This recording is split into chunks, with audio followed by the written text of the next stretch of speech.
Бүкіндерге аммаға Саха Республикатын жоғыз бизнесі үйіркейін, онна жоғыз бизнесі сайынларар фонды специалистері урбанитарға семинардары ұйттылар.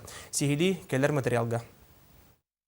Специалисттер 2 күн ұстatan әлектерінен сылжан урбаниттарға лекциялары ақтылар, опса етенне беддейлен жаңға консультациялары ұйттылар. Сүрінен субсидия, микрозайм, налог вопростарығар тоқтан көрділер. Бұл вопростарға урбаниттар тоқ сыйғаларын оролларын ұян кәрден берділер.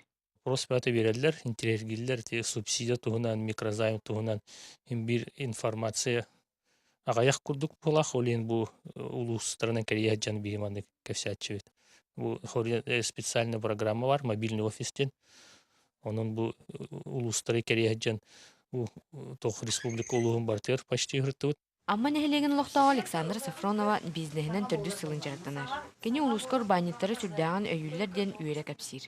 Информирование барар, постоянно мінік ұңыраннар, мұння қиын ұңыралар, семинар ұңыралар, үйретелілер. Субсидия берелілер, әлбәқ кейіға. Мен қанақ бір әлбәқ кейі субсидиянан тоғынна. Эхил Саха Республикатығыр урбан сыла білдерінінна. Onun бойгаға үгіз қамсағын тақсараса бағаланар. Манны сеттерін тысырын урбаниттара әме әлбәқ оларыйыны тәлірейіні әрені күтәлілер. Тамара Бочугурова, Рустам Пудов, Илья Лыткин, Саха телевидениеті, Амма.